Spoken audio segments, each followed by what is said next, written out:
Zen Buddhism and Nestorianism. Series 28. Not the wind, not the flag. The Sixth Patriarch, incidentally, raised a banner. Two monks debated. One said, "The banner is moving." The other said, "The wind is moving."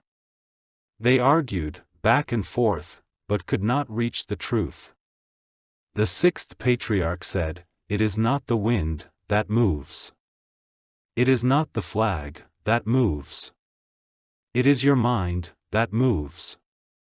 The two monks were struck with awe. WuMenGuan, Case 29, Neither Wind Nor Banner. This time, let's explore the koan, from WuMenGuan, Case 29, Neither Wind Nor Banner.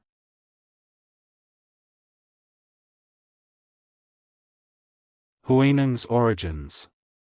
Huineng's secular surname was Liu.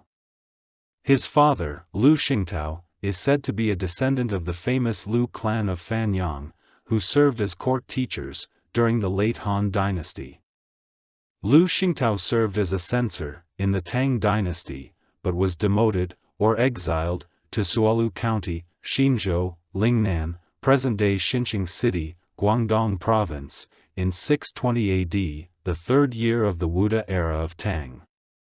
In 632 AD, the sixth year of the Zhenguan era of Emperor Taizong of Tang, Liu Xingtao married a woman with the surname Li. From Jiulang village. Huineng was born in 638 AD, the 12th year of the Zhenguan era of Tang, but Liu Xingtao died when Huineng was 3 years old. It is said that Huineng went to town and sold firewood to support his mother.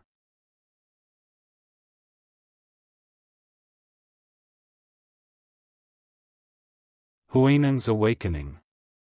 One day, in the streets of Guangzhou, 22-year-old Huineng heard a passage from the Diamond Sutra that said, "One should have no place to dwell, and one should give rise to that mind." Inspired by this, he braved the mountain pass and rivers, and traveled all the way to Dongshan Temple, in Huangmei County, Hubei Province, to seek refuge with the fifth patriarch, Hongren. When the fifth patriarch asked, "Where are you from, and why have you come?" Huineng replied, "I came from Xinzhou in Lingnan, because I want to become a Buddha." The fifth patriarch responded, "What, you're a Liliao, from Lingnan? It's impossible." At the time, Lingnan was considered a frontier region, with a low level of culture, and Liliao was a derogatory term, used to insult the inhabitants. Huineng retorted, "Even if there is a difference, in our birthplace, north or south, there is no difference, in Buddha nature north or south." It is said that the fifth patriarch said, "Oh, I see. Well then, go ahead, and pound some rice," and accepted his apprenticeship.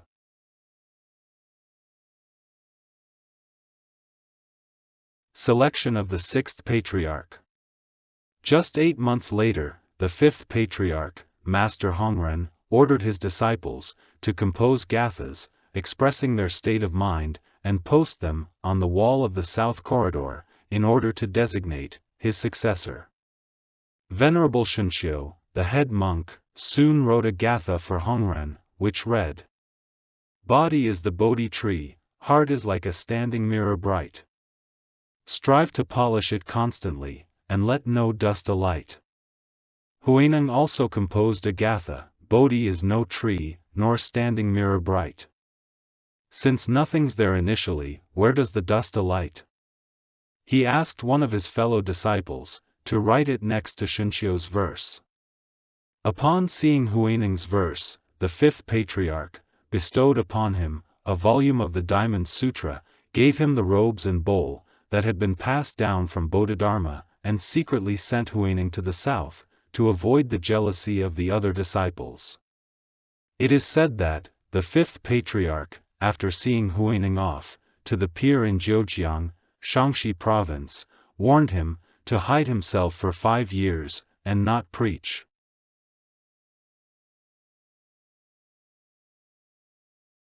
No prophet is accepted in his own hometown.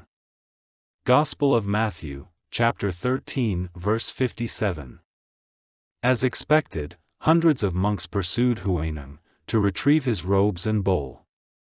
After parting ways with one of them, Venerable Huiming, whom he caught up with, at Dayuling, located on the border between Jiangxi and Guangdong provinces, Huineng went to his hometown of Caoxi, Zhujiang district, Shaoguan city, Guangdong province, but was not welcomed.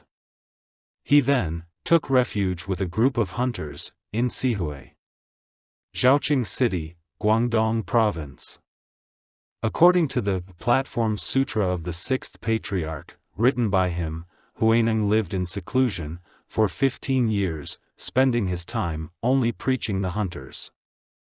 During that time, he released all the game caught in their nets, and when he ate, he did not touch the meat, only eating vegetables. Not the wind, not the flag. However, realizing he could not live a life of seclusion forever, Huineng one day visited the Faxing Temple in Guangzhou to see Master Yin Zong, famous for his sermons on the Nirvana Sutra. There, he found two monks arguing as they watched a flag fluttering in the wind. The flag flutters because the wind is moving, and, no, the wind is moving because the flag is fluttering. Neither would budge. Huineng then said, neither the flag nor the wind is moving. It is only your minds that are moving. The two monks were horrified, and fell silent. The non-dual law. Upon seeing this scene, Yin Zong invited Huineng to the seat of honor, and asked, I heard that the Huangmei robe and bowl were brought south. Could it be that you are the one? When Huineng replied, that is correct. Yin Zong asked him to bring the robe and bowl, and announce it to the assembly. Yin Zong then asked, how are teachings given and received in Huangmei? Huineng replied, there are no teachings. Meditation and liberation are not discussed. One simply observes one's own nature. Yin Zong asked, why are meditation and liberation not discussed? Huineng replied, because these are separate things, and not the teachings of the Buddha. The Dharma is the non-dual law.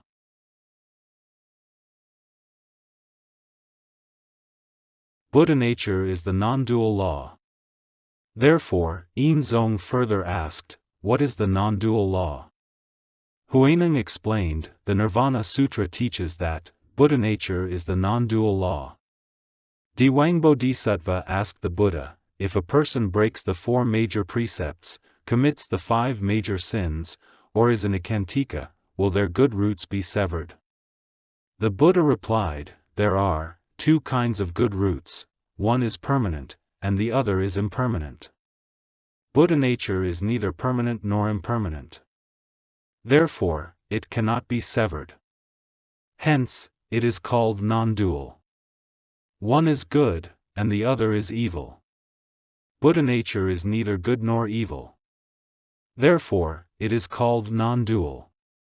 Ordinary people see the 5 aggregates and the realms as 2 separate entities, but the wise understand that their essence is non-dual. This non-dual essence is Buddha nature.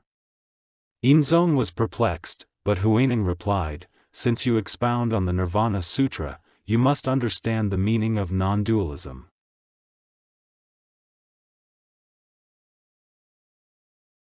Ikantika.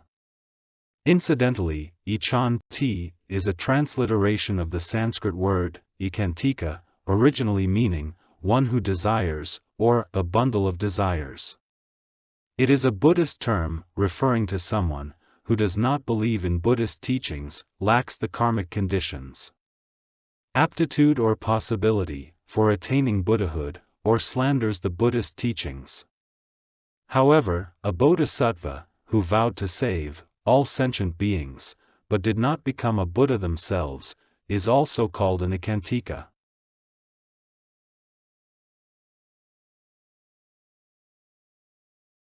Yinzong's discipleship, and Huineng's shaving ordination. Huineng, seeing through Yinzong's intention to test his own abilities, after receiving the Fifth Patriarch's seal of approval, accepted the challenge, using the Nirvana Sutra, Yinzong's specialty, and answered brilliantly. Yinzong then prostrated himself and praised Huineng, saying, "My lectures on the Nirvana Sutra are nothing but rubble, but your sermons are pure gold," and requested to become Huineng's disciple. In response, Huineng entrusted Yinzong with shaving his head and obtaining the precepts. Thus, on the 15th day of the first month of the third year of the Shangyuan era of Emperor Gaozong of the Tang dynasty, 676 AD, Huineng's shaving ceremony took place at Faxing Temple in Guangzhou, Guangdong Province, China.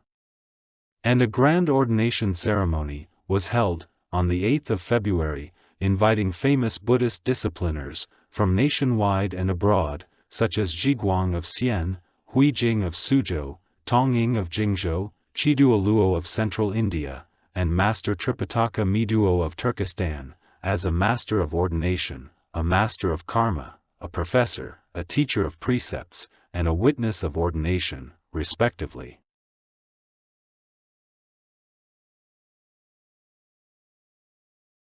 The Baptism of Jesus by John. The encounter between Huineng and Yinzong is reminiscent of the scene when Jesus suddenly appeared in the Jordan River and was baptized with water by John. Gospel of Mark chapter 1, verses 9. Gospel of Matthew chapter 3, verses 13. Gospel of Luke chapter 3, verses 21. Then, Jesus came from Galilee to the Jordan to be baptized by John. But John tried to deter him, saying, "I need to be baptized by you, and do you come to me?" Jesus replied, "Let it be so now, it is proper for us to do this, to fulfill all righteousness." Then John consented. As soon as Jesus was baptized, he went up out of the water. At that moment, heaven was opened, and he saw the Spirit of God descending like a dove and lighting on him. Gospel of Matthew chapter 3 verses 13 to 16.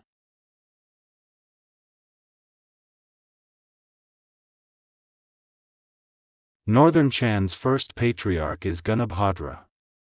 By the way, according to the genealogy of Lankavatara masters, written by disciples of Yuchuan Shinshio, who had received the fifth patriarch Hongren's mind seal, and had become the founder of the northern school of the Chan sect, the first patriarch of Zen Buddhism in China, is Gunabhadra, and Bodhidharma is the second patriarch. It is followed by the third patriarch Huiku, the fourth patriarch Senkan, the fifth patriarch Daoxayan, the sixth patriarch Hongren, the seventh patriarch Shinshio and the eighth patriarch Puji. Yuchuan Shinshio himself, who had been received the devotion of Empress Wu Zetian, as the founder of Northern Gradualism Chan sect, recommended Emperor Zhongzong, the son of Emperor Gaozong and Empress Wu, to listen Huineng's lecture, as the latter was the legitimate successor of the fifth patriarch Hongren. But Huineng is said to have not come up to the court, in the capital Chang'an, using his illness as an excuse, despite Shinshio's repeated persuasion.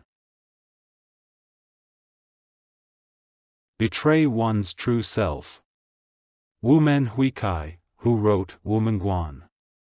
The Gateless Gate, an analects of koan. Koans are subjects which Zen masters give their students, in the meditation hall, during the Sung dynasty in China, commented this koan.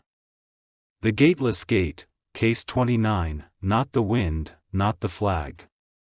It is not the wind that moves, it is not the flag that moves, it is not the mind that moves. Even the patriarch, you do not see anywhere. If you have a close grasp of the matter, you will see how the two monks, intending to buy iron, got gold. Then the patriarch will impatiently burst into laughter and betray his true self. Incidentally, Sojin Ikkyu, a distinguished Zen priest, who lived in the late Muromachi period of Japan, and is said to have been the illegitimate child of Emperor Gokomatsu, composed a comic tanka poem, saying, "The Buddha is mischievous, come to this world to lead many people astray."